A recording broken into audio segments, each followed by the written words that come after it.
Today, in the media conference with Lal Goel, which is brought to you by V4NEWS, Karu News, V4 Stream, Malnadu TV India, News Gaon se, Samvad Sarokar News, Bharat Post News, Organ Donation India Foundation, and Gyan. Our endeavor is to enlighten you with the current topic. And today's topic is not only current, but very relevant. And the topic is Union Budget 2022 for education.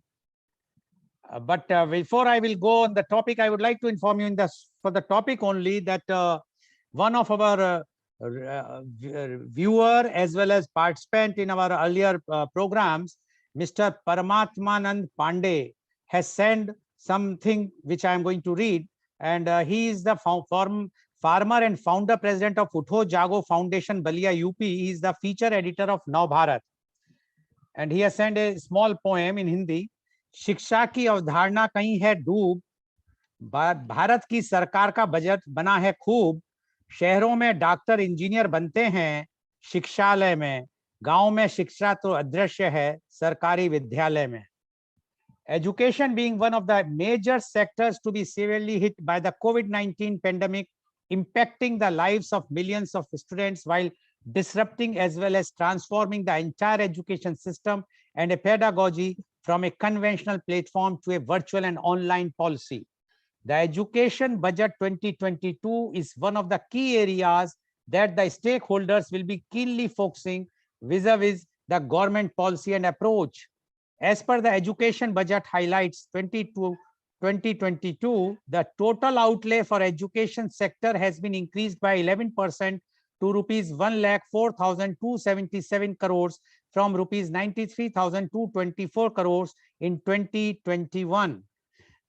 The higher education department's budget has been increased by 6% from 38,466 crore rupees in 2021 to rupees 40,828 crore rupees in 2022. PM E-Vidya program has been expanded from 1 TV channel to 200 TV channels to enable all states to provide supplementary education in regional languages from the classes 1 to 12. The budgetary allocation in the year 2021 for the National Education Mission NEM was rupees 30,796, which is now estimated at rupees 39,553 for the year 2022 to 23 as part of the Education Budget 2022. High quality e-content in all spoken language will be developed for delivery via the internet, mobile phones, TV, radio, and through digital teachers. In addition, close to 750 virtual labs in science and mathematics and 75 skilling e-labs for the stimulated learning environment will be set up in 2022-23 to promote crucial critical thinking skills among students and learners. Few more highlights are setting up of digital university, developing India-specific knowledge, Drone Shakti for skilling and livelihood. Significant investments in improving school quality are critical for ensuring that our demographic dividends are actually realized. This has to run against the reality that barely 8% of rural students and 23% of urban students have access to the internet. Education does see an increase in allocation, but this is not being used to hire more teachers, despite around 11 lakh pending appointments of teachers, about which the budget makes no reference. The allocation will go towards expansion of 1 class, 1 TV channel from 12 to 200 in different languages. While this measure is commendable, students also need teachers. If the average student was capable of learning on their own, then there would not have been any issue. However, that is not the case. Still, the budget is falling short of the desired 6% of the GDP that has been recommended in every national education policy right from 1968 to latest National Education Policy 2020. Only 3.1% of GDP was allocated to education, which is almost half of what projected in NEP 2020. Now, to discuss this very, very important topic, because education is the only thing which makes or break a country. And that's why we have to discuss whether this budget is going to give a boost for the education, because our last 2 years, everybody knows, not only India, the globally, the education suffered the worst and hit very badly because of the COVID. So we have a very elite, knowledgeable, those who are authority in this field. Panelists are with us, and I would like to invite my first panelist guest, and he is Professor Dr. R. Gopal. Professor Dr. R. Gopal is the director and head of the department, D.Y. Patil University. He is the former dean, D.Y. Patil University School of Management. He is basically an engineer from IIT Kharagpur in mechanical engineering. He is also MBA, ICWA, PhD, and postdoctoral research degree DLIT. He is also the member board of management of the Ajinkya D.Y. Patil University. He has more than 27 years of corporate experience with Bush India Limited, Larsen and Toubro, Tata Economic Consultancy Services, and Siemens. Additionally, he has more than 30 years of teaching experience in various business schools in and around Mumbai in the areas of marketing, finance, and general management, etc. He was the visiting faculty in several business schools in USA. In the USA, he has conducted several programs on topics like how to do business in India. He has also published more than 200 research papers, both in Indian and foreign reputed journals.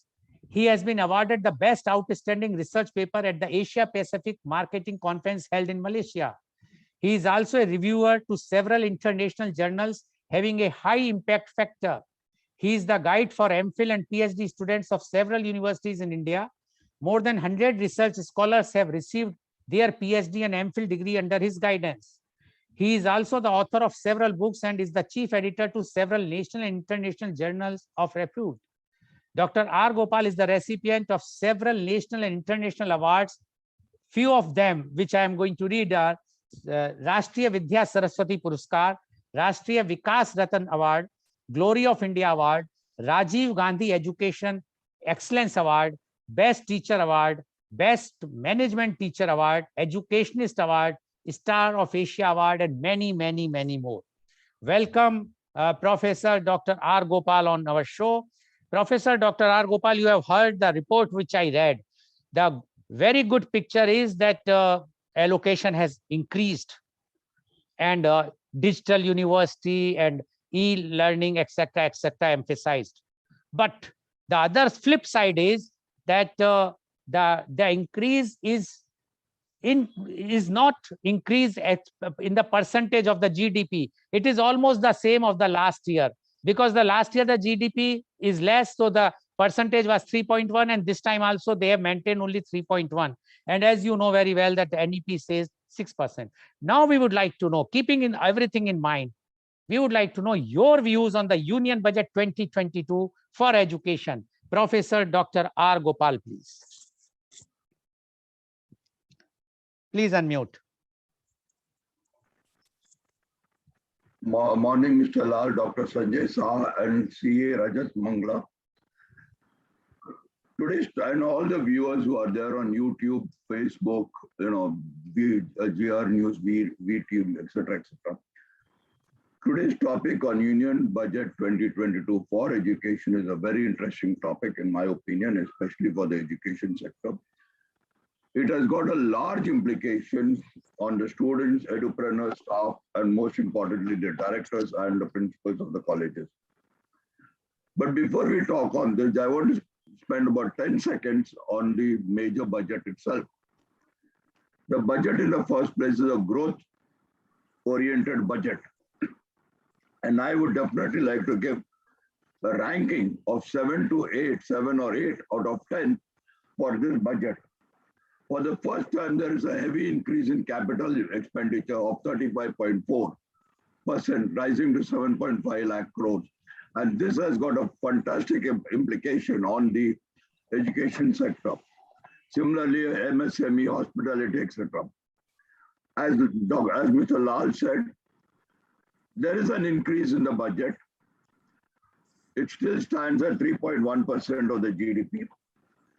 And several schemes in this budget have been given an increase, and several schemes like the Padma Likhna Abhiyan teachers training have been given a nil allocation or a very less allocation. But some of the things which are very interesting are the conversion of 15,000 schools into exemplar schools, for which 1,800 crore has been allotted. The teacher training and adult education has been allotted a sum of 127 crores, which is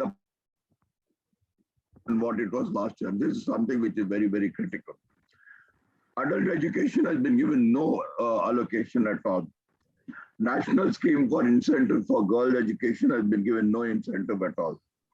Now, if we forget the numbers, and come to the main implications of the budget. Some of the things have been already told by Mr. Lal, so I will not repeat it. But agricultural universities have been told to revise the agricultural requirements and the syllabus.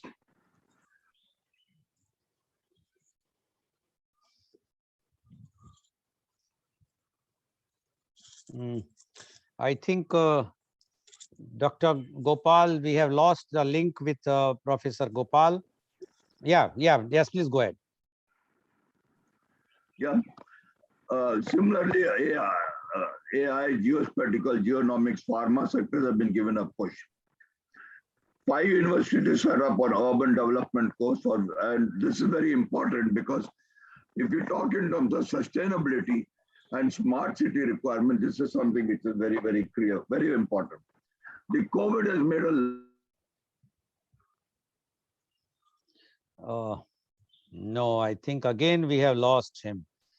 Professor Gopal, your net is giving problem. Yes, please go ahead. Your net is giving problem. No, so I'm trying to, I'll sort it out. Yeah. The increase in capex. Now, what I'm going to talk in terms of 2 very important aspects. Forget the numbers. I'm going to talk in terms of direct and indirect implication. The increase in capex of 35.4%.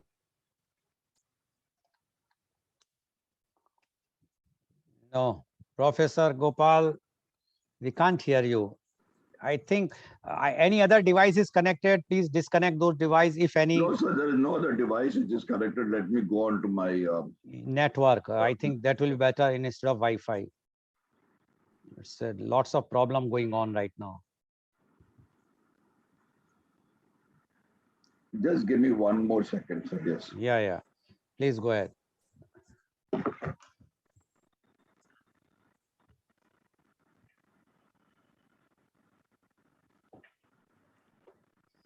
Now, this is the very big problem, online education. The network is a big issue. And if network is not good even in Navi Mumbai, then what is the condition of the rural India? Yes, please go ahead.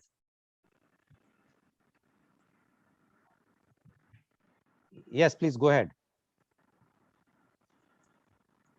Yeah. So,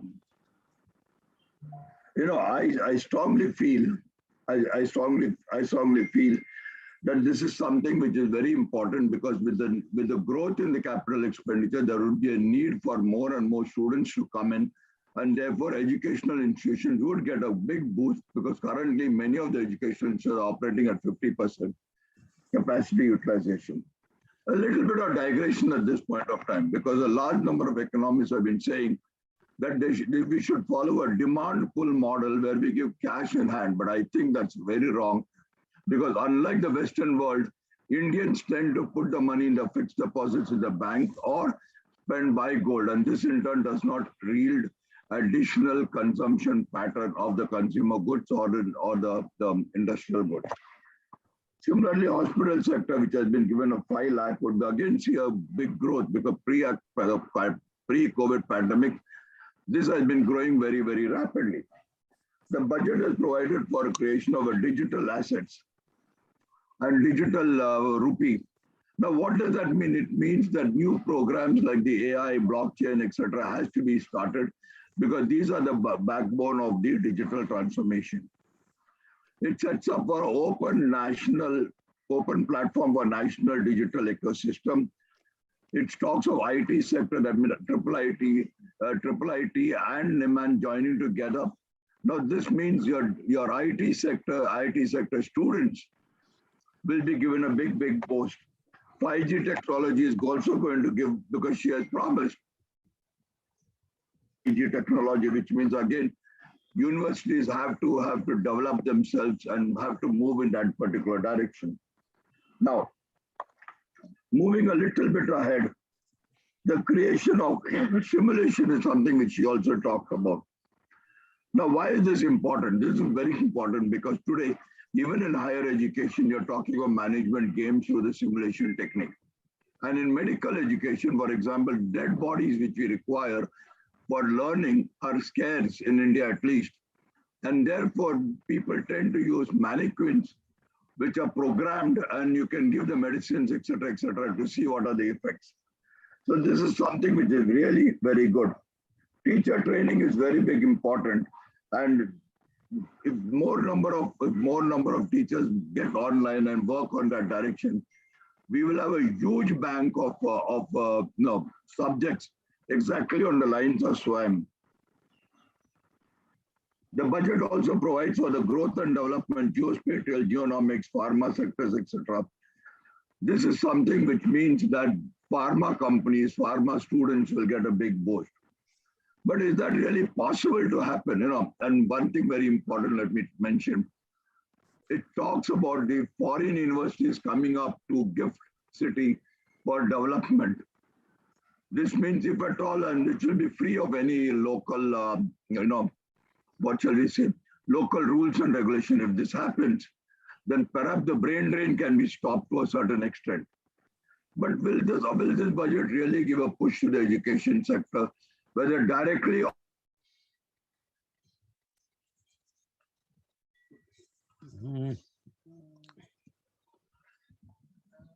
I think again your net has given Professor Gopal.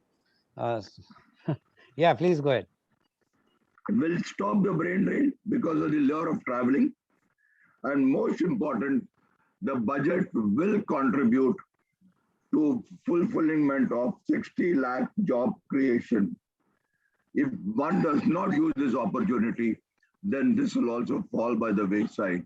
I think it all depends upon us as principals and directors to take advantage of the opportunities that are provided by the budget. Again, Professor Gopal, your net is giving lots of problem. Professor Gopal, I think we have lost you again. It's okay. So Professor Gopal, your net is giving lots of problem.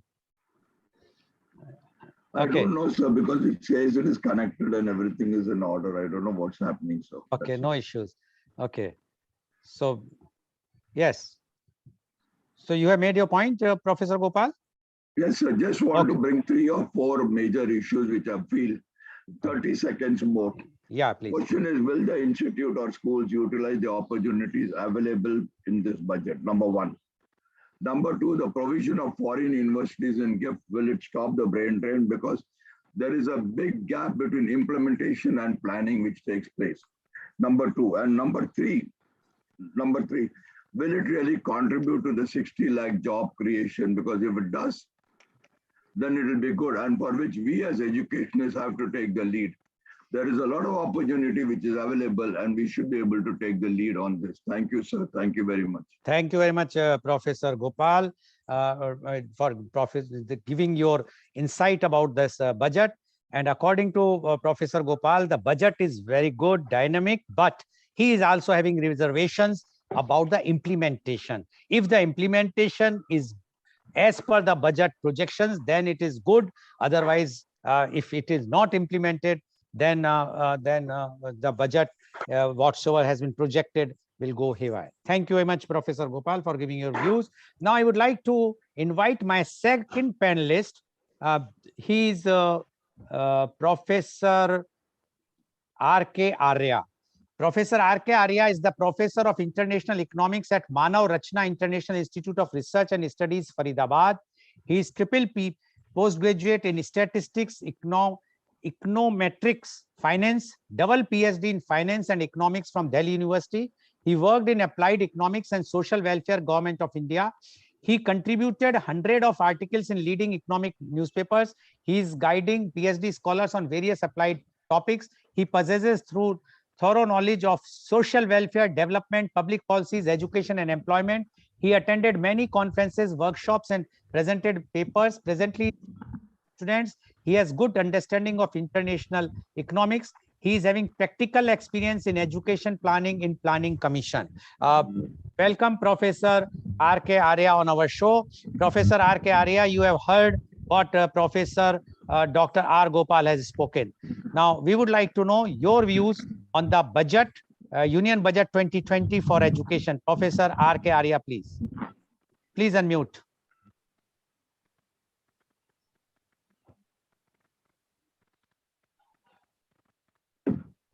Thank you. He has touched a very valid points in the education system, probably at higher education or something which is surrounding the education like this.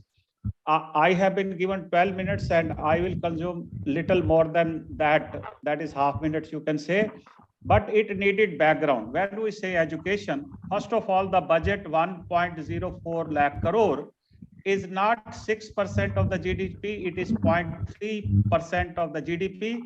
Sorry, Professor, is it 0.03 or 3.01%? 0.3%. It's 3%.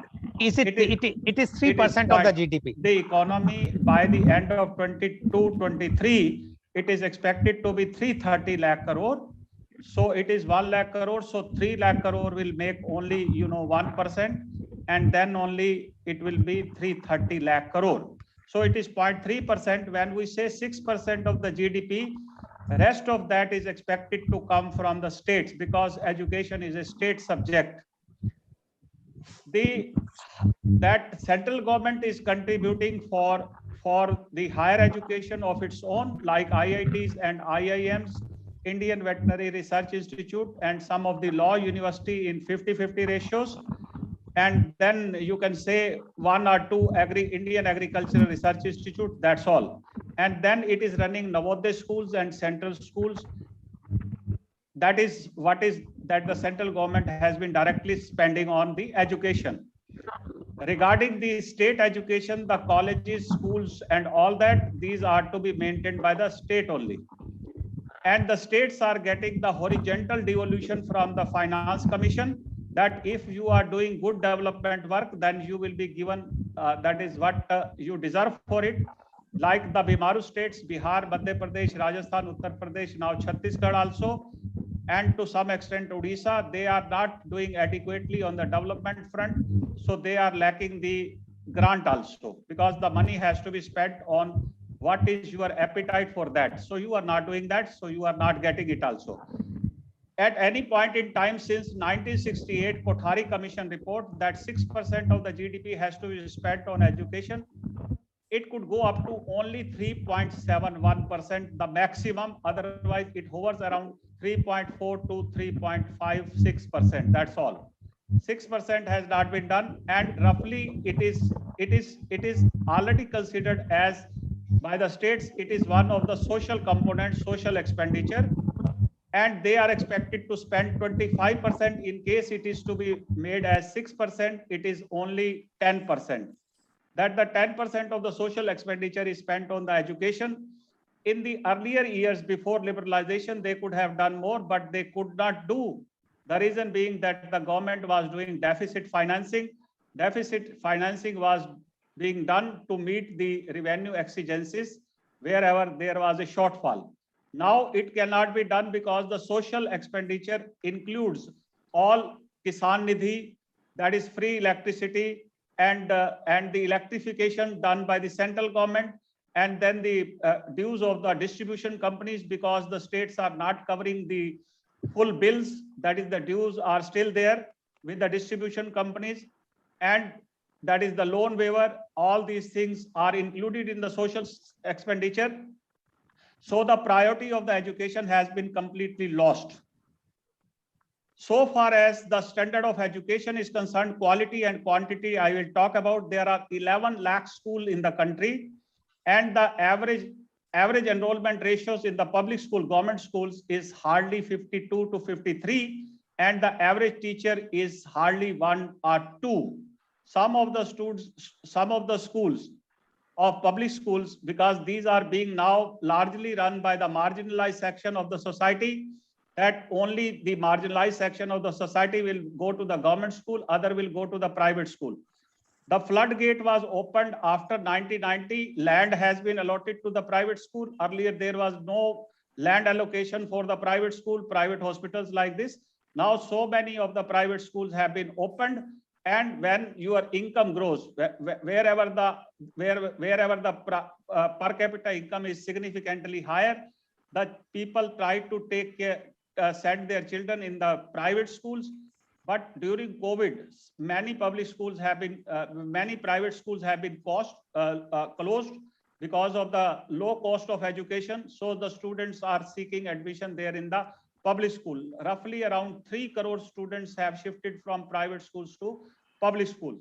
So the quality of the education is still a concern for the nation, because unless we have got that is the strong quality education in India, we cannot have strong economic development. So where we are lacking is not at higher education level, because higher education level, the fees in the IITs and IIM have been increased from 10 lakhs to 20 lakhs there in IIM, and in IIT it is 10 lakhs.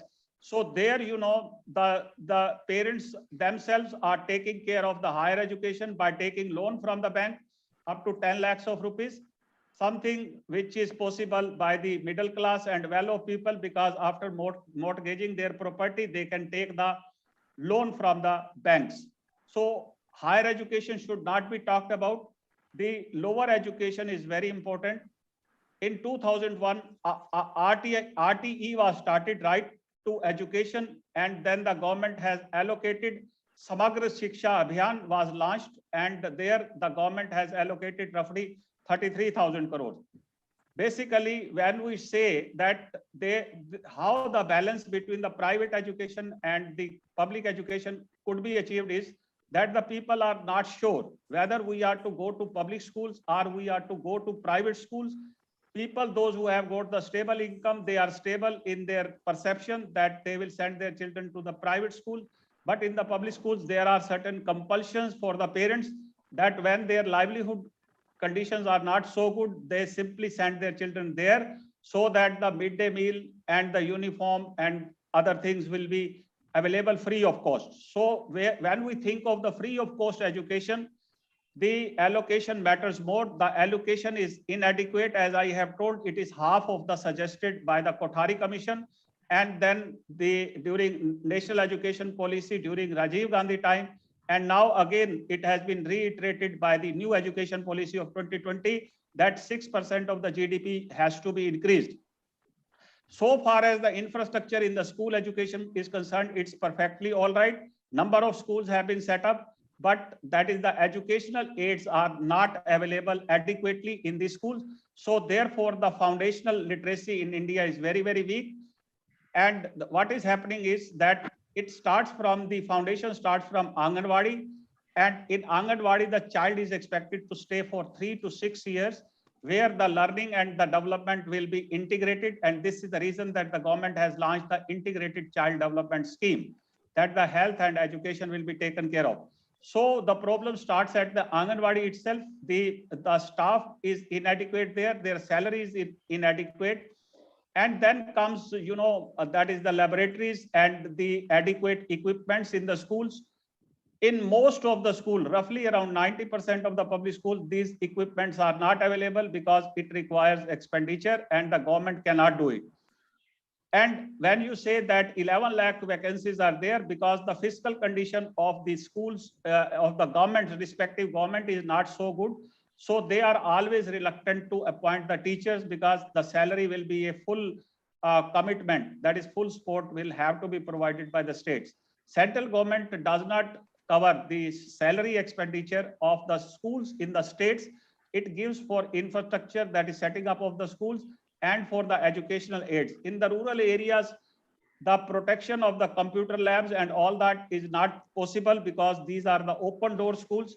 So therefore, the toilets in the for the girls are not safe there in the public schools, and something and the teachers and the parents do not take it full confidence that their child should go to a school where she is not fully protected. So therefore, the girls' education is lacking. Literacy rate for the girls is lagging by almost 20% of the average all India this thing.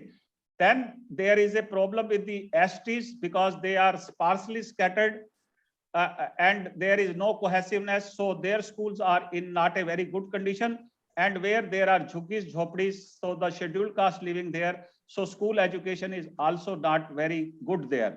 So quality and quantity, when we say that it is lacking, then for the last several years, the government has set up the Ministry of Skill Development and all that.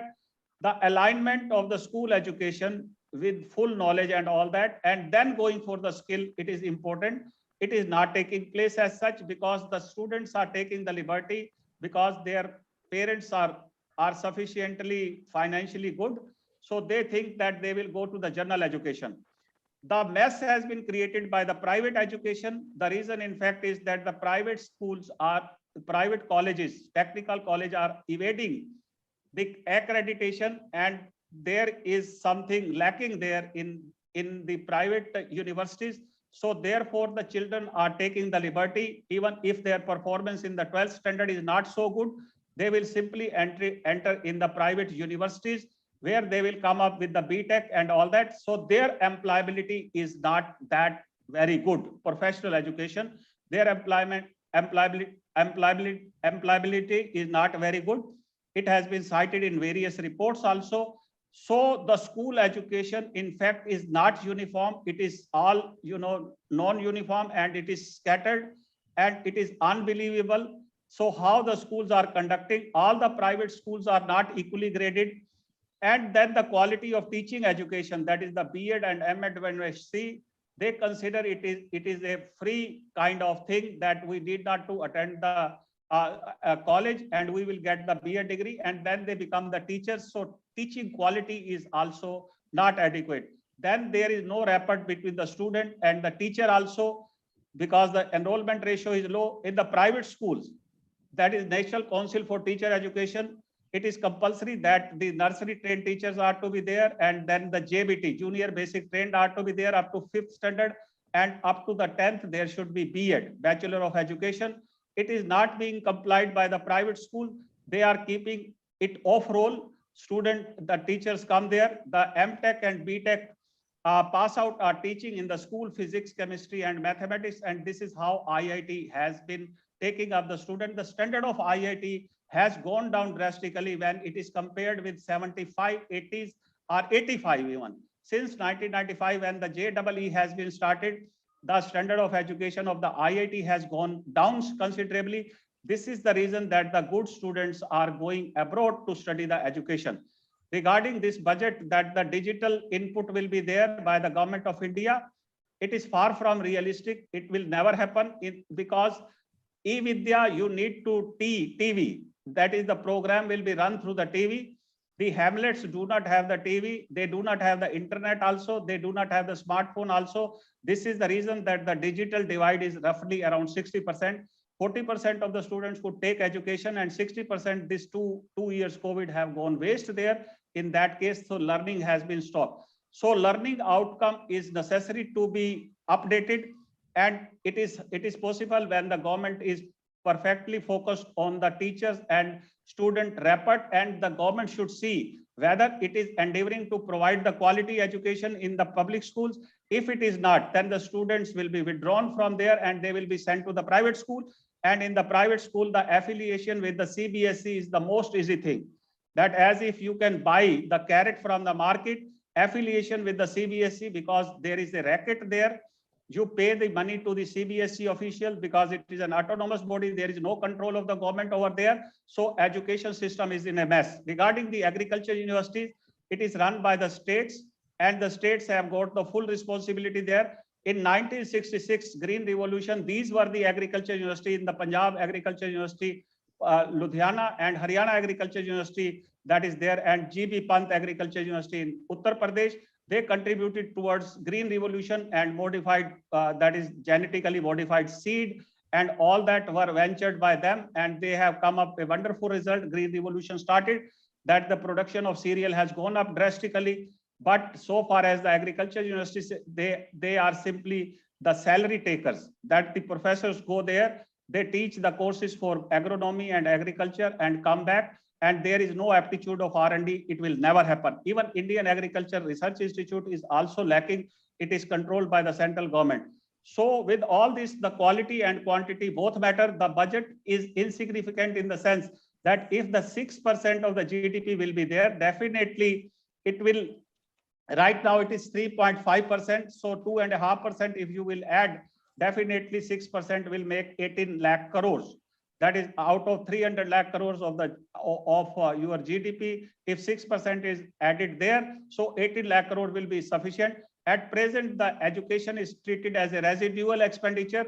The government does all the expenditure, even in the states also. And when the residual is left, they allocate it. So therefore, they are lacking in providing the, the vacancies are still not filled. 11 lakh vacancies are there. And in 60,000 vacancies for teachers are there in the UP. So this is the reason that the UP is still a Bimaru state. And in the multi-dimensional poverty, UP is also lacking too much. The poverty ratio is very high there in Uttar Pradesh, Bihar, and Madhya Pradesh and Rajasthan. The reason is same, because you are not taking care of the children when they are at the growing stage from 3 to 6 years. If the child at the infancy stage dies, so this is called infant mortality rate, and it was 124 per 1,000 in 1981, but it has fallen down to 24. The reason is the infancy is a difficult process to survive, because the nutrition level of the mother and the nutrition level of the child is also not adequate. As such, when the child reaches up to 6-3, then he will have to stay in the Anganwadi. Then you will have to contribute significantly there in ICDS, integrated child development schemes. The well of people in the cities are sending their children in the crèches or in the play school. So this is how the education system in India is in a complete mess. There is no satisfaction at all. I have been tracking this education for the last 36 years. When I was working with Dr. Manmohan Singh in Planning Commission in 1985, and then Dr. Montek Singh Ahluwalia and all that educational planning, I have seen very closely. Therefore, either there should be a discipline among the government. The politicians are responsible for messing up the education in the country, and it can never compare with China, even so far as the training and skill is concerned, and it can never compare with Germany, which has the excellent training system. I have exhausted, I think 12 minutes. I needed always more time. I will accuse you that if you don't give me, I am fastening my nerves also, that I am to complete my topic. Okay, thank you very much, Professor Arya, for giving your talk. And according to Professor Arya, the education system is in mess from the very beginning. And he says the allocation of 6%, which was supposed to be there in for the GDP, could not reach more than 3.5%. And again, I will reiterate my word that this year it was 3.1%. It is not 3.5%. It is 3.1%, definitely far less, which is required for 6%. And if unless we will not reach to the 6%, the desired thing will not come, according to Professor Arya. And he says either the politicians or the political leadership should amend their way of thinking about the education. Otherwise, education is not going to get any boost even with this budget. And he has also highlighted how this e-Vidya and other things will not help because of the lack of infrastructure or lack of the internet connection. Digital divide is so much in India. Thank you very much, Professor Arya, for giving your views. Now, I would like to invite my next panelist guest, and he is Dr. Sanjay Saha. Dr. Sanjay Saha is the visiting faculty of Ramakrishna Mission Vivekananda Educational and Research Institute, Ranchi. Dr. Sanjay Saha graduated from Ramakrishna Mission Residential College MSc from College University and PhD from Indian Institute of Technology, Kanpur. He served as faculty and principal in Degree College, Management and Technical Institute in India and in international arena for 28 years. He worked in SOCHM. He published books, articles in national and international journals of repute. He is at present academic consultant and trustee member of Bright, Kolkata, and visiting faculty of Ramakrishna Mission Vivekananda Educational and Research Institute, Ranchi, deemed to be university. Welcome, Dr. Sanjay Saha on our show. Dr. Sanjay Saha, you have heard what Professor Dr. R. Gopal as well as Professor Arya has mentioned. And Professor Gopal is saying that the budget is good with few caveat he has also mentioned. But overall, he's rating the budget 7 to 8%, and in education also, he's quite hopeful that the budget can do wonders. So only when the principals and the directors of the college will take full interest. While according to Professor Arya, this budget is not that good because the GDP the ratio is very less. The percentage which is been allotted for the education sector, and the digital divide is so high that even the digital university will not serve the purpose until unless we have that, we will complete that, there will be no digital divide in India. Now, we would like to know your views on Union Budget 2022 for education. Dr. Sanjay Saha, please. Please unmute. Dr. Saha, please unmute. Good morning, Professor Goel. And I am really entitled and got some more knowledge from my previous speakers. I don't want to repeat most of the things mentioned by my previous speakers. I want to provoke certain thoughts before you people think about the situation Dr. Saha, your network is also very low. Are you using any other device connected to the same network? It is very, very low. Not like that. It is clear.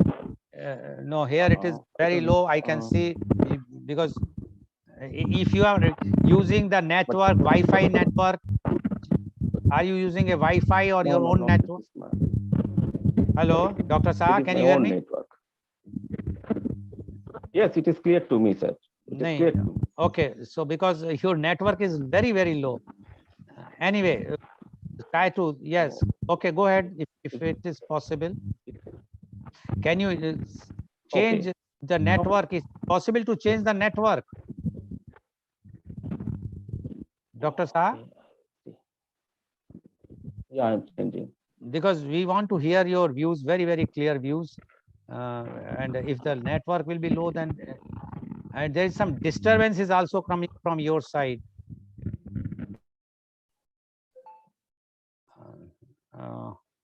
Dr. Saha, okay, you take time, you just get your things ready. Meanwhile, I will move to the next panelist guest, Dr. Saha. You till that. Hello, yes, Dr. Saha, are you there? Yeah, I'm there. But we can't see your face. See, your network is very low. Change the network or change the location where you are sitting. Go some in open space or something, so that at least your network will be good. Okay, Dr. Saha, I am just moving to the next panelist, and again I will take you. Once your network is okay, I will take you back. Okay, Dr. Saha? Okay. Yeah, please. I will move to the next.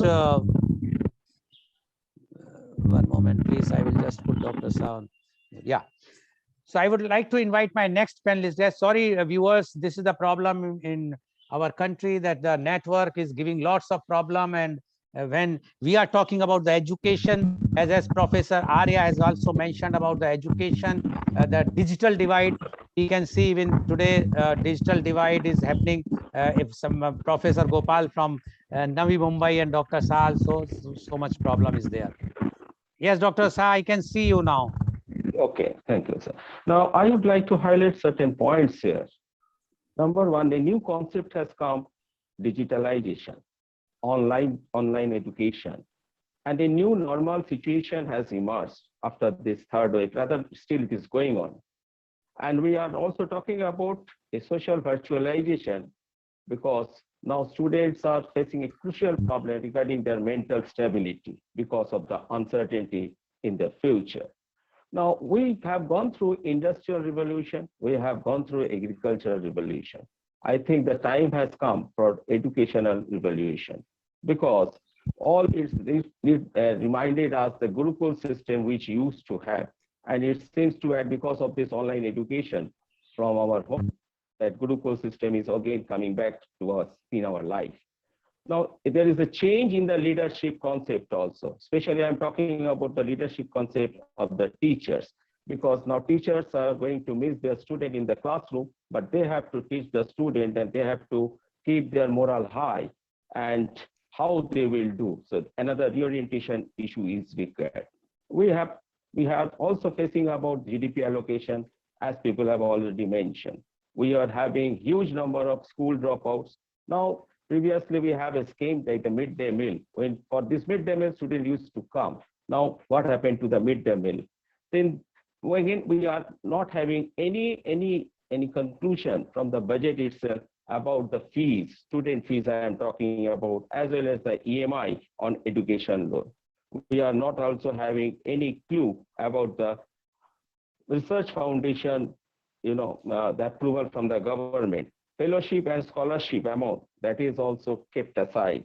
Now, when we are talking about the value system, we are talking about India is very rich in terms of ethics, value, all these things. But if we are going to have online education by staying at home, do you consider that value, ethics, and all those social aspects will be taught to our students the way it was there? Then can the digital teacher replace the classroom teacher? It is a big question. If not, then how the classroom teacher will be retained and how they will be reoriented? So these are the questions which are keeping in our mind, and we don't know how to resolve it. We are talking about digitalization of the system, but what about the digital infrastructure to be available for the teachers and students there itself?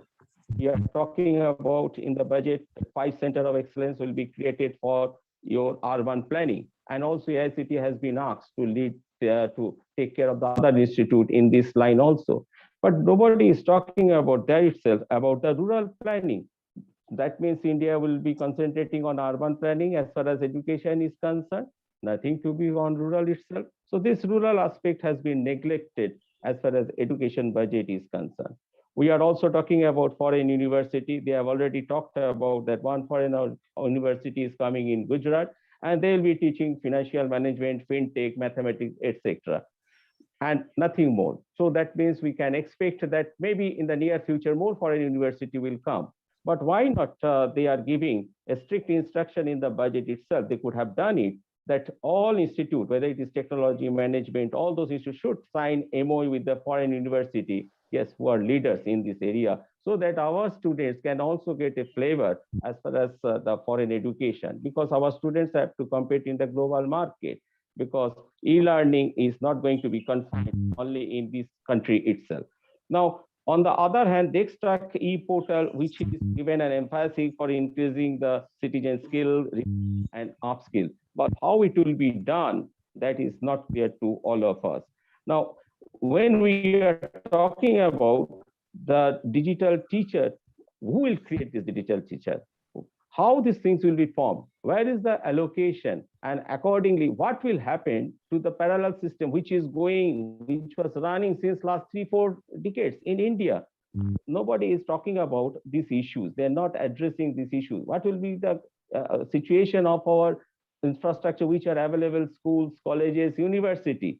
So whether they will be kept ideal, or whether they will be given another shape to take care of the new challenges. So these things are not addressed in the budget itself. When we are talking about the PM e-Vidya scheme, they are talking about digitalization online, on air, and provision of digital devices, and also multi-mode system. Now, question is coming, how it will be available? So these things are giving a big question before us, because budget means it is 1 year. When it will be implemented, we don't know. And we should understand that education has the highest linkages with all sectors. If the education is not giving the proper thrust as it is desired as on date itself, then all other industries, all other sectors will face the problem.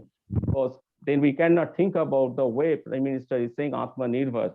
So that will not, there will be a big question before us in the near future. So what it seems to me, that education requires much more revolutionary thrust from the government. If they have not mentioned in the budget, definitely they should mention. And since it is coming under state and also center, so state should also take the onus to revitalize the issue, to bring a revolution in the education sector, because ultimately state has to face the problem. It is not the center will face the problem immediately as far as rural education is concerned. Because if the schools are not opening, if certain other things cannot be think about for this rural student there itself, then there will be social unrest after 4 or 5 years. So all it seems to me, rather than just some critical figures in the allocation itself, we should know how the budget is going to create a mode, a way for revitalizing the education sector, because ultimately students are the backbone of this country. If they want that India should go ahead the way it was going, they should not only just allocate it and just think about modern city planning and digitalization. They should also know how the power will be available for each household in the rural area, how the food will be available for each student in the rural area, because midday meal is not going to take place. So these are certain questions which it seems to me it should provoke to all of us to think about, that education does not mean only digitalization and just creation of some e-books, some in some local languages. It requires something more, because digital education cannot put that amount of value ethics within our students the way it was going on since our education system started in Gurukul system. So it seems to me, rather than thinking about only this type of globalization, e-digitalization, and all this e-lab skill development, we should think how we can properly take care of our rural students who are not having proper food, who are not having electricity, who are not having drinking water, and your toiletries. So if these things are not happening properly, do you think just by saying that we can have 200 channels and one class or one TV channel, this type of concept will boost the education sector? Is not possible. They should give a second thought before implementing or before actually implementing and allocating the money. They could reshape and they can reallocate the money for other development, because if the base is not going to be strong for the rural area, then it will not survive. It will not survive. Then we have to face the problem. With this, I'm concluding my session. Okay, thank you very much, Dr. Shah. According to Dr. Shah, in this budget, although the budget is emphasizing on e-university, yeah, etc., but he says that not sufficient because the one moment, Dr. Shah, can you mute yourself, please? Please mute, Dr. Shah. Yes, thank you.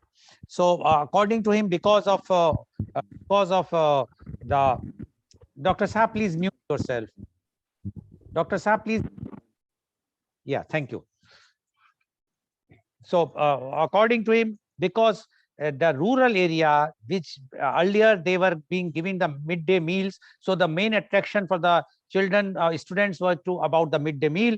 But because of the digitalization, digital university or e-Vidya, this midday meal scheme will be not there. So when the food will not be there at home, how the student, power supply is a big issue, internet connectivity is a big issue, the food and the finance. So according to Dr. Shah, this budget is not going to be implementable. Whatsoever figures they are giving, they are just the figures, because it cannot work in India. And according to him, e-education or the digital education cannot replace the education which we are having earlier, because of lots of reasons. And what is going to happen to the teachers, who is going to train these teachers to train the to start this e-Vidyas? There is no such type of provisions in the budget.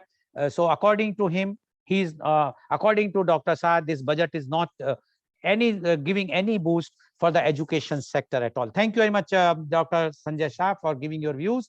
Now I would like to invite my last but not the least panelist with us, and he is CA Rajat Mangla. CA Rajat Mangla is a partner in Shyam Sundar Mangla and Company LLP, chartered accountants, having its head office at Faridabad and branches in Delhi and Gurgaon. In less than 8 years career, CA Rajat has become recognized for his contribution and expertise as a knowledgeable professional advisor and consultant in the field of financial consultancy and tax advisory. He has been involved in the statutory audit and internal audit of major corporate clients in industries such as textiles, engineering, publishing, paper, travel, software, power, healthcare, media, and banks. He also has experience in corporate laws, GST, due diligence, valuation, and Ind AS and IFRS advisory matters. He has been serving the entrepreneurs in varied areas by educating them through trainings and seminars. He has also represented trade and industry at various levels of government to highlight issues pertaining to GST. He has pursued his professional goals in an active manner while simultaneously working on social platform as well. His operational experience and contacts span the spectrum of big corporates, seed stage ventures, and NGOs. Welcome, CA Rajat Mangla on our show. CA Rajat Mangla, you have heard three educators and those who have full experience in education sector, Professor Dr. R. Gopal, Professor Arya, and as well as Dr. Saha. And they have given their views. We would like to know your views, being a CA and budding CA, a entrepreneur, a new CA, I must say, new generation CA. You are also watching and you are also analyzing the budget and especially the education sector. We would like to know your views on Union Budget 2022 for education. CA Rajat Mangla, please. Thank you so much, Lalji, and thanks for inviting me. And I've already heard the views of learned guest over here. I would like to now present my views on this topic. And so let me first start with this, that due to pandemic COVID-19, the two sectors which were really hit by this pandemic were the education and the travel. So travel is still avoidable thing for people, but education is something on which the future of India depends, future of any country. CA Mangla, your head is going bit up. If you just adjust. Yeah, I'll do that. Yeah, that's fine. Thank you. Yeah. So there are the four challenges which I want to talk about, which pandemic posed in front of our country. One is the closure of schools because of it. And because of the schools got closed, it became difficult for the teachers to teach and the students to learn. So government had to decide what is to be done. So focus on digitalization was very important. And rightly said by all of the speakers here that as this budget has allocated almost 1 lakh crore for the education sector, the increase was actually not possible much because the expenditure which government has estimated is 40 lakh crore totally, and their income was 22 lakh crore. So government was already under deficit of 18 lakh crore. Still, it announced an increase of around 10,000 crore, which is a big amount, and they don't have funds. They have not even brought out any tax incentives for the taxpayers, and that is why they are not increasing the education sector budget, which is what I believe. But the challenges which I feel is, so the digitalization was the challenge, and they announced one class, one TV channel program. That announcement of digital university was there, but what I feel is that when they are saying that TV channels will be increased from 12 to 200, I think the focus was missing on who will purchase the TVs. How will the TV will be purchased by this by a person living in a jhuggi, let's say, who does not have funds to even think about for food for night. So the government wants them to purchase either a mobile or a TV so that they can watch the channel. And then these people, they want that their children don't study, work with them when they are at home. How will we how will these parents will be forced to get their children to watch the TVs, and then they will go on to work in their fields, etc. So that is the big challenge. Then electricity bill, who will pay that? And power supply is also not very frequent.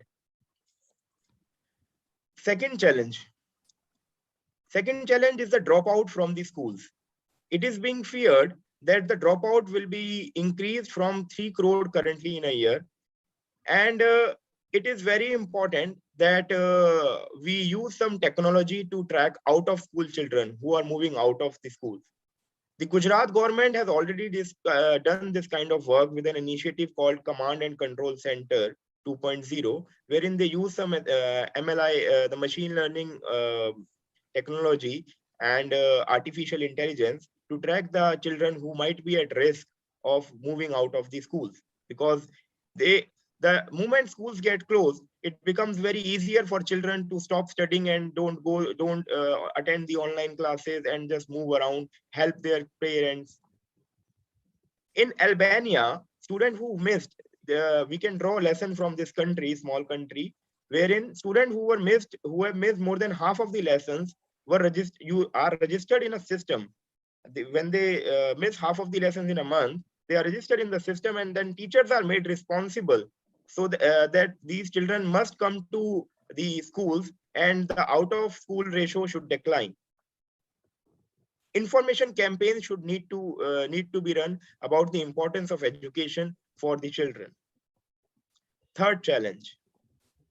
With this pandemic, many students are going into depression because their interaction level has gone down. They have nobody to share their feelings with, because ultimately we are humans and we need human touch, somebody to interact with. There is no social circle, no friendship taking place. People are only talking to each other on Facebook or either on mobile phones, nothing else. We are humans and we need flow of feelings, which is missing in this digital world.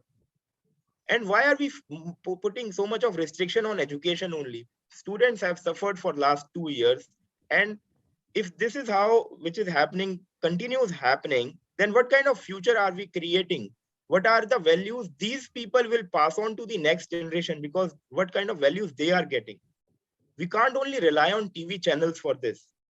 Today, if a survey takes place, neither the students nor the teachers would be happy with the way things are going on. One of the outside India in Sierra Leone, due to Ebola, education got a massive hit. They ran a massive back to school campaign highlighting the safety measures which have been installed in the schools. The government also waived fee for some period so that people can send their children easily without any risk. So these kind of measures plus others, so that people start sending their kids again to the schools, should be implemented instead of just focusing on the digitalization. Now, if I talk about the industry, today the problem is not unemployment. Problem is unemployability.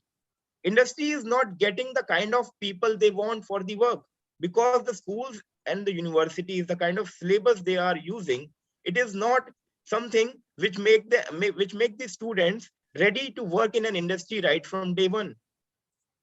So we need to focus on experiential learning more, especially in the government schools and those schools wherein the marginalized sector goes in, marginalized sections of the society goes. The focus is not on that. Infrastructure is very poor. Probably we can think about public-private partnership to take advantage of the infrastructure, financing needs, and also building the teacher capacity. We have also lost the we have also seen the fitness level going down of the students because of lack of physical activity, which is there when a person goes to school, plays around in the playground, develop some very good habits. All these things are going away from the students, and now is the right time, the age where they are in. If they are able to develop good habits at this time, they can carry this with them over long years. So I think these are some points which I wanted to focus upon, and which got missed in the budget, I believe. And only focus was digitization, which is definitely important. But I think focus should be more also on how to bring the students back to school and focus on infrastructure and some other things which I highlighted.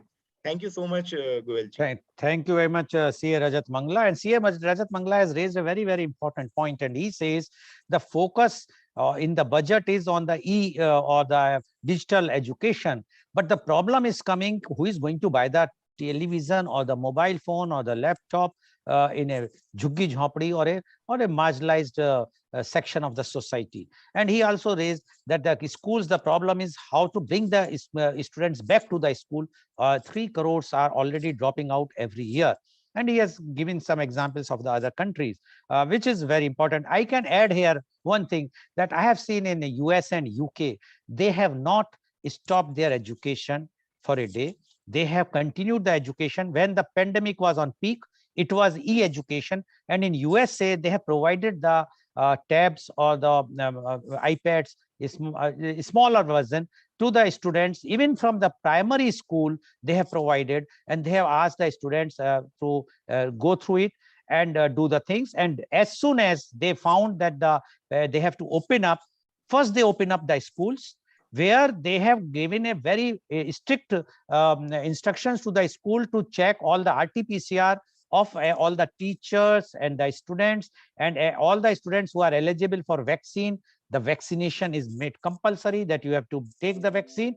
Otherwise, but in India, we have seen that the schools were giving least priority. They are now opening in the phases where after the lots of reservation, while all other sectors were open. So that is one of the reasons that India and the students, and here what CA Mangla has mentioned about the mental health. This is also very, very important point, because the peer interaction is very important for a child to be mentally healthy. But if they are not going to school, then definitely it will impact. Thank you very much, CA Mangla, for giving your views.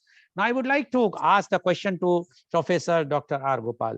Professor Dr. R. Gopal, I know you are a person who analyzed the budget in details.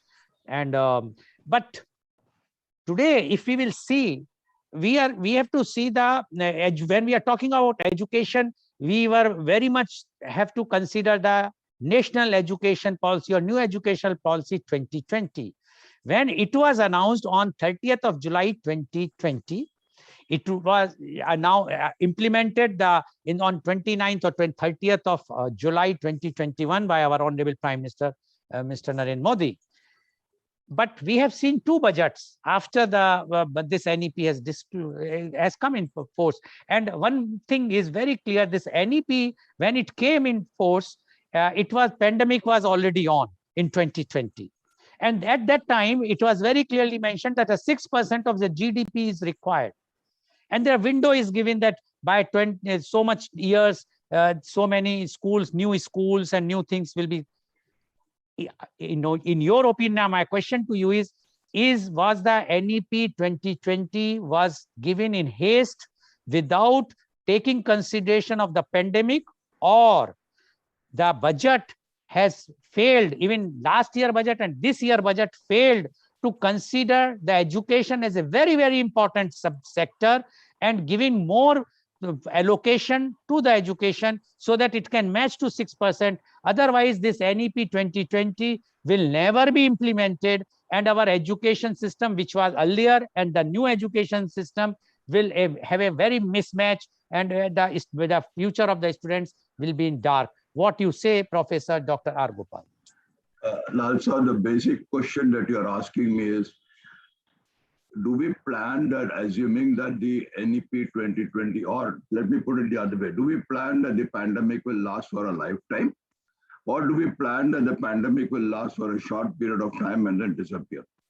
What the experience shows is that all state governments today, all the central governments today have agreed that the pandemic is going out. It's now going from a pandemic to an endemic situation like a common flu or a fever or something like that. So you cannot plan a long-term plan based upon short-term incidences which happen. Yes, of course, it would have a bearing, number one.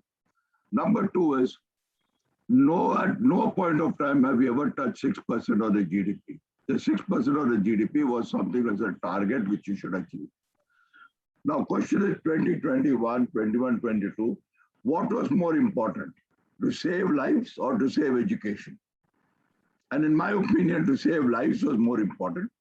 So the government, through whether it was officially allowed or unofficially allowed through the other means of the budget, spent a huge amount of money on trying to bring in oxygen and ventilators, etc., etc. The health, went more than what was planned in the budget. Number two.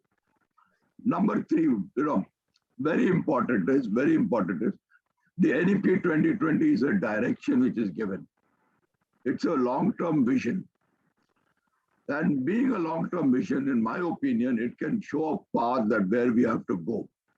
And if you look at the current budget that is there, while only 3% has been given, but there is a lot of emphasis which is linked to what the NEP 2020 says. NEP 2020 also gives a lot of emphasis on digitalization, which is there. Yes, India is a country where there is a huge amount of digital divide. Now, who should solve that digital divide? It's not, nobody is answering that question. Is it a game? Is it the matter of only the central government solving it? Is it a matter of the state government solving it? We all have to work towards it. Is it not a problem with the telecommunication people? Have they done enough for it? And if they have done enough for it, do you think I would have had problems with the network, as you rightly pointed out to me? And if I'm having a problem sitting down in a city like Mumbai, of course there is going to be a problem in rural villages where 2G is given and 2G cannot be used on a smartphone. Airtel says that I will still continue with 2G. How can you work on smartphone with 2G? And therefore the government is saying what Indira Gandhi did long time back. What did she do? She created a lamp post in a central place in the village. And at that place, she put a TV so that all the people could gather out there and view things. And that's what the government is saying. Every state government will be now giving you, are they giving it already? Many, like for Tamil Nadu and other state government, you get one TV free, you get one fridge free, you get one, this is it's a land of freebies. So in that land of freebies, you will also get a smartphone and TVs and all these things where you can watch it. So I don't see anything wrong in the budget. I never say I don't see. It's a very, very positive budget which is taken. Okay, Professor Gopal.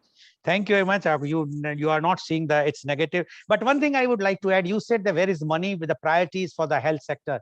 We have sufficient money we can spend on Central Vista for having a new parliament and the new Can I add house. something out here? But No, just sir, listen to me. Yeah, please. Yeah. No, sir. Central Vista is something which is important. Okay. It is there. It is required. Why? Because the current Lok Sabha and Rajya Sabha are all becoming very cramped.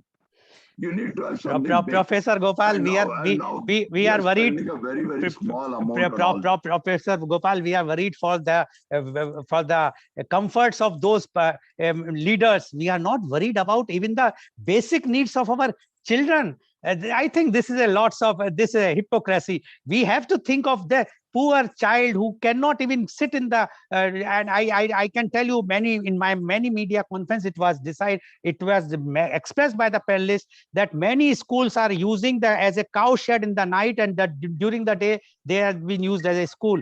So anyway, thank you very much, Professor Gopal, for giving your views. Now my question goes to Professor Arya. Professor Arya, when we are talking about the digital university, when we are talking about the e-Vidya, it's a very good thing, no doubt about it. But why not, as Professor Gopal has rightly pointed out, when the government is giving the state governments, irrespective, I say all, wherever the elections are there, free laptops, free mobiles, whatnot.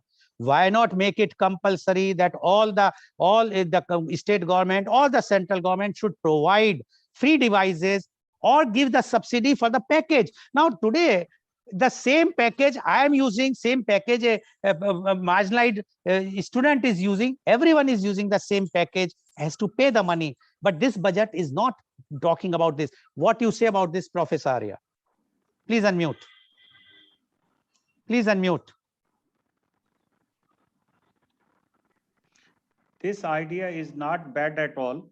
First thing is that when we have got roughly around 42 correspondence university distance education in Maharashtra alone, there are 6 to 7 that is university which are providing distance education.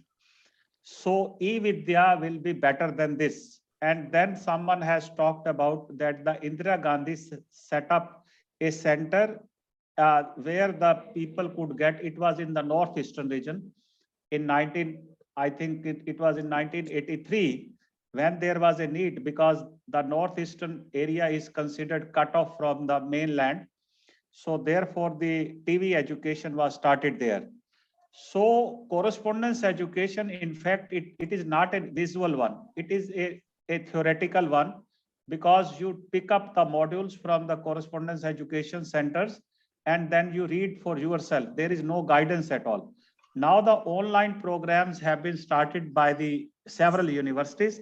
These are permitted by NAC and approved by the UGC. It is very good idea that the students, those who can earn and learn, that is earn and learn both, they are into the job because of their compulsions. So learning is also important, that you should not give up your learning at any time. Learning is a lifelong process.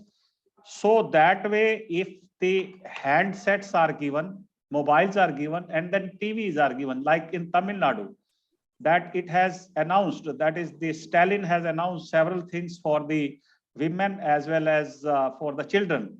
And Akhilesh Yadav has earlier distributed tablets and all that. It is not a bad idea. But the question is, somewhere you will have to compromise with the freebies also.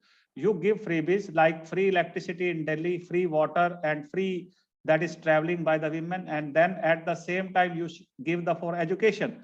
Then the Kejriwal can say, yes, I have tightened all the schools. Their quality has gone up drastically. Yes, it has gone up. But then there is a difference between the two teachers, right? When this your Congress government was there, Sheila Dikshit, for 15 years, and before that it was a Delhi administration, and not I was intimately related to this education there in Delhi. You will see the education in 1981-82. There were 3 schools in a row, and one was co-education, one was for girls, and one for boys. That some of these students were absconder and they jumped over the wall and ran away. Then the principal Dhyan Singh also ran away after them. After 1 kilometer, he caught hold of these teachers. So education was excellent those days. But after this liberalization, the sincerity on education has been lost. That is there is no sensitivity as such. I give you an example. We have One instance. Say, for example, in Madhya Pradesh, lot of land has been given from Raisen to Bhopal, and colleges have been set up. Pharmaceutical colleges and other colleges are set up. But the student ratio is very, very poor there. So this land, in fact, has been compulsorily given to the politicians. So that after remaining MLA for 5 years, they can work on that, they can earn from that. But the students have got the different kind of issues, whether they have got the income to study in these colleges, whether the stability is there, whether the instruction is okay. All these are the gaps. And which the politicians will have to attend. My point is only this. Okay. Thank you, Professor Arya. So you also agree that some incentives to be given, but we have to see how the freebies, because only the freebies will not work in the economy. Now my question goes to Dr. Sanjay Saha. Dr. Sanjay Saha, this budget we are talking about, as Professor Gopal has and it is in NEP also, that India has to become a global education hub. Do you think this budget will boost to make India as a global education hub or not? Yeah, it's a good question. So before I'm going to answer your question directly, I am just raising 2 issues before the people here but time is less. Yes, please. Yeah, please go ahead. One question is, it seems to me that COVID is still with education sector only. So we require a vaccine for education sector. But there is no data, as we can see, that how many kids are affected by COVID, how many kids died because of COVID in comparison to the other elderly people, what is the percentage? So these data are missing, but still this education is under COVID, this paradigm. So there is a need, the vaccine should come. I was expecting that this budget will give. Secondly, as we are talking about a global center of excellence, yes, we have the potentiality. We have the potentiality. Only we require a little bit orientation in our lookout.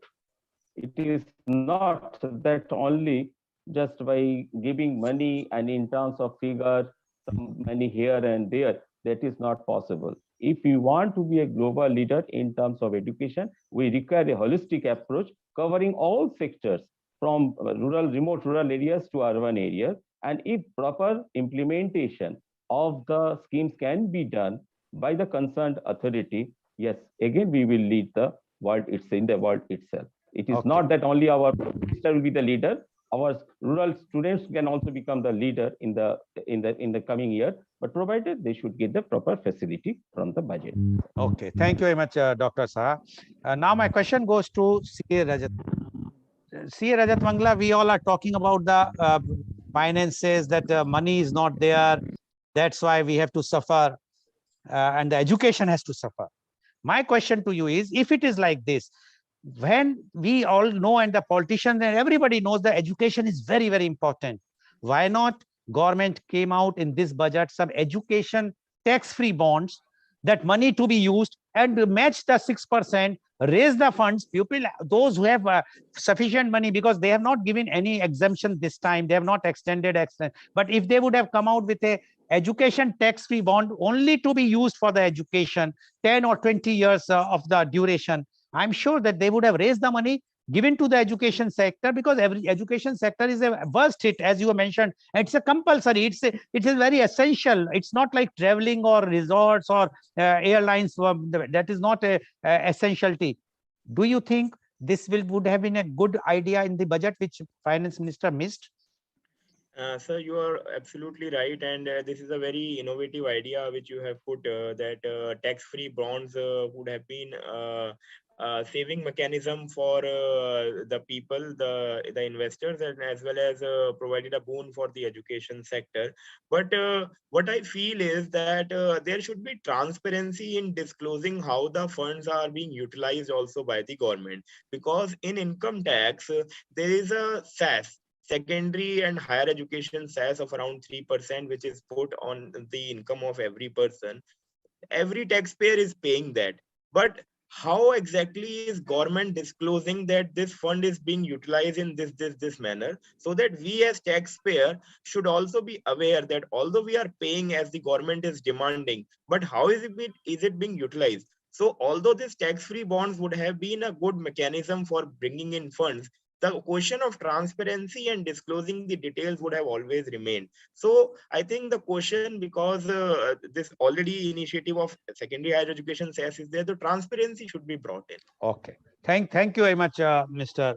C.A. Rajat Mangla. So viewers, we have seen today, all the expert panelists have the view that the intention of the making budget for education is there for making digital university, e-Vidya, etc. But is it implementable? Is it going to implementable? As Professor Gopal has also have reservation, although he termed the budget very good, but his question is whether it will be implementable in India in the 1 year's time. All our panelists have also raised the same thing, because until unless the civil society, until unless the private entrepreneurs will also take initiative for education sector, only the government cannot do it, and that is only possible if we create that atmosphere, that if the parent of a child feel that the priority of a child is for the education. But that is only possible when the child is getting nutrition, even getting food, forget about the nutrition, in time, getting all those basic facilities which is required, where that is electricity should be there, which is we have seen in a rural area, and mainly internet connectivity. Today we have seen that two of our panelists faced internet connectivity while they are sitting in a very big cities, metro cities, not a small city, and think of the rural area. So this is where this e-Vidya, e-education or digital university will not serve the purpose. Already all our colleges, universities are imparting education online, and if we will only depend on the e-Vidya or online education, what will be the condition of the mental health of a child, we have to consider. And but keeping the reservation of the pandemic, keeping the limitation of the funds, whatsoever funds allocation has increased. Let's hope, as CA Mangla has rightly said, that transparency is required. 3% we are paying for long. Where the money is spent, they should disclose in the budget how much money they have collected from the cess, and this much money, which the education sector where they have spent, that should be disclosed, not for the luxury of our ministers and the politicians to enjoy the holidays here and there. Thank you very much, all our panelists. And today's program has been live telecasted by V4 News, Karu News, V4 Stream, Malnadu TV India, News Gaon se, Samvad Sarokar News, Bharat Post News, as well as it was shown live on Facebook and YouTube. And in our endeavor to bring to you every day new topic in the media conference with Lal Goel at 10:30 a.m. As you all know, yesterday we lost our Swar Kokila. Tomorrow we are going to have a program, Eternal Lataji. And our those who are going to say about Lataji, who have personal experiences with Lataji. My panelists are Dr. Mukesh Sharma, former Director General of Film Division of India and Additional Director General of Doordarshan, Ministry of Information and Broadcasting, Government of India. Sangeet Natak Academy awardee Pandit Sukhdev Chaturvedi, Dhrupat vocalist, Darbhanga Gharana, Mumbai. Braj Rasik JSR Madhukar, renowned devotional Sufi and Ghazal singer, Mumbai. Dr. Rajiv Anand, senior psychiatrist and marriage counselor, as well as an ardent fan of Lataji, Mumbai. Mr. Ashish Kaul, leading TV and film actor, Mumbai.